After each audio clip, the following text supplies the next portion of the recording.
Kita akan cek ke lapangan. Apapun programnya harus layak dimakan oleh masyarakat Kabupaten Nganjuk. Maka nanti di situ akan terlihat, katakanlah dinas sosial. Mengapa kok 2 bulan masih belum misalnya?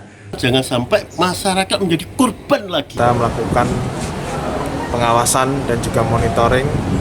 Kalau penegak hukum ingin menegakkan, monggo.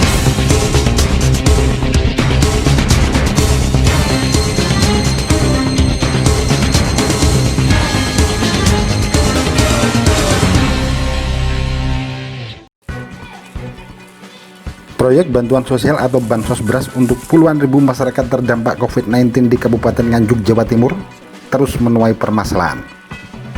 Permasalahan itu berawal pada Mei 2020 yang lalu.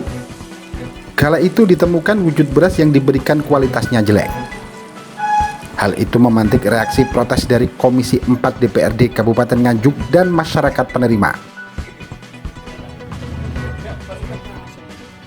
Edi Santosa selaku Ketua Komisi 4 menyampaikan protes keras dan merekomendasi aparat penegak hukum untuk melakukan langkah-langkah apabila memang ditemukan pelanggaran.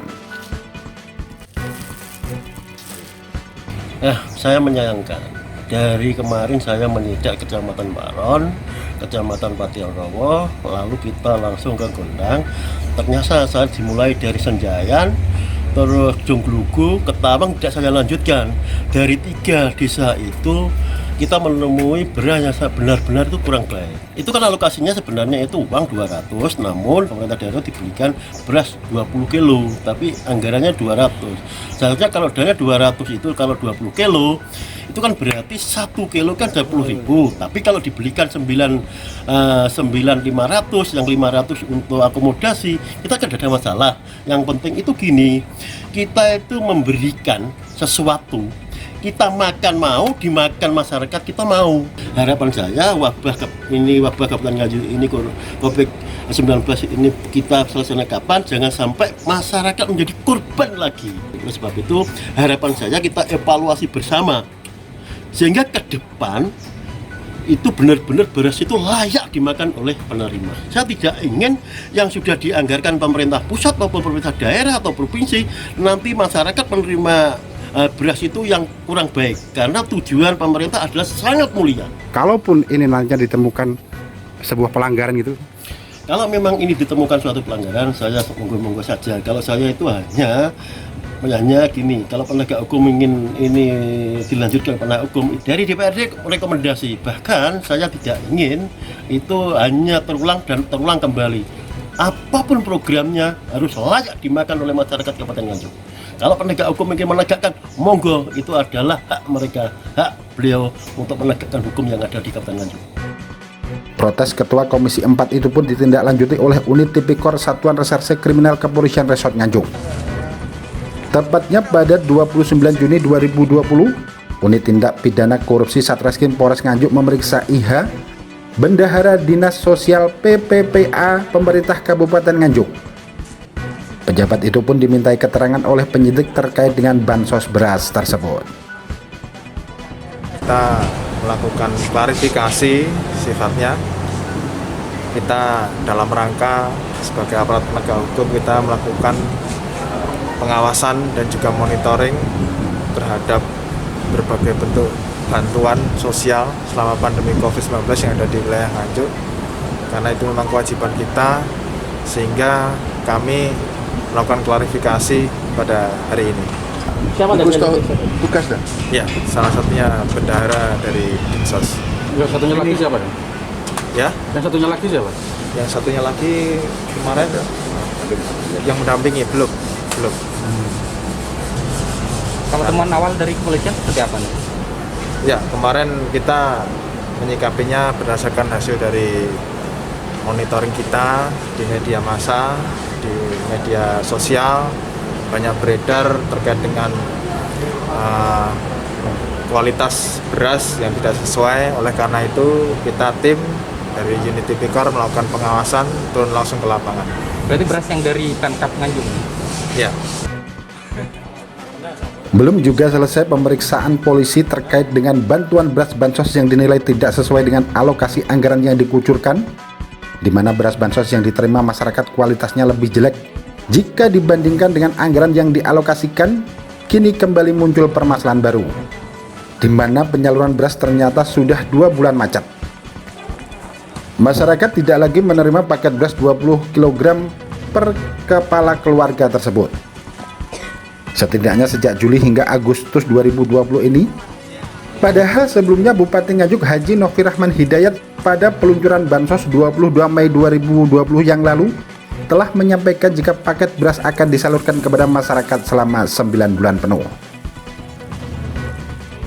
Terkait dengan hal itu, Wakil Bupati Nganjuk Haji Marhen Jumadi menyampaikan untuk saat ini masih melakukan evaluasi dan cek ke lapangan terkait bantuan yang menjadi hak masyarakat terdampak COVID-19 tersebut. Memang pandemi COVID-19 ini ada beberapa hal yang mungkin bagi pemerintah daerah perlu ada evaluasi gitu. Itu yang pertama. Yang kedua, kita akan cek ke lapangan.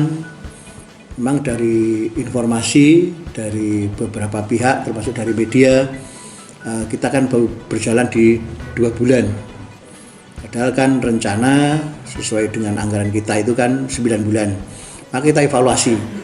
Dengan berita hari ini, besok akan kita kumpulkan yang bersangkutan, termasuk semuanya ya, tim COVID ini utamanya dari internal, yang lebih khusus lagi, yaitu tentang serapan anggaran. Nanti akan terlihat serapan anggaran selama ini sudah berapa persen sih.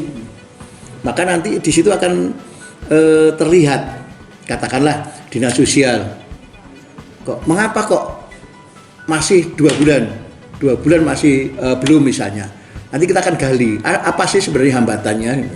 Karena ini kita belum dapat informasi, termasuk dengan pemulihan ekonomi, termasuk di bidang kesehatan. Nanti akan kita evaluasi keseluruhan di 3 bidang itu, sehingga betul-betul penanganan COVID ini tepat sasaran dan juga bisa bermanfaat untuk masyarakat. Itu yang paling penting. Terkait beras ini di tim gugus ada pembahasan khusus sejauh ini terkait beras bansos ini.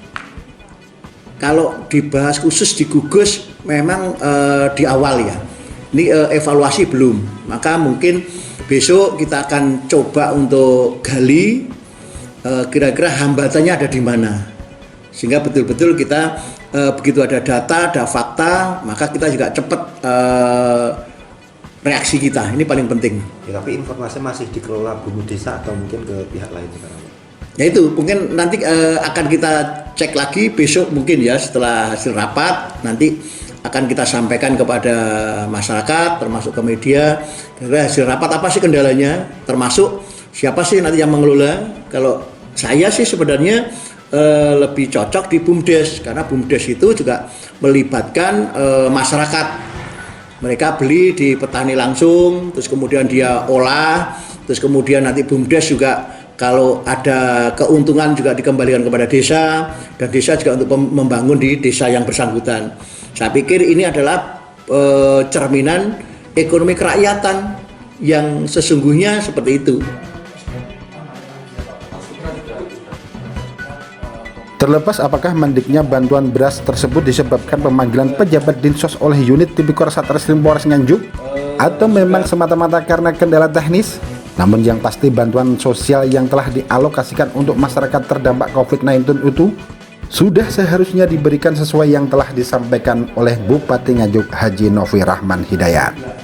Karena dalam konsep kepemimpinan yang mengacu pada khasanah budaya Jawa bahwa personality sosok pemimpin haruslah mencerminkan pribadi Sabdo Pandito Ratu dan berbudi bowo laksono, di mana kata Sabdo Pandito Ratu itu diartikan bahwa ucapan bupati atau pemimpin omongannya tidak boleh berubah-ubah alias tidak bisa dipegang.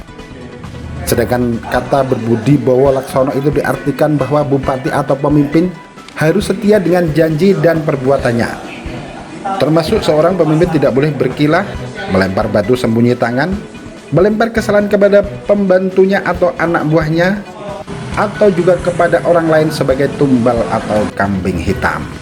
Sebagai orang Jawa pasti mengenal dengan ungkapan filosofi itu.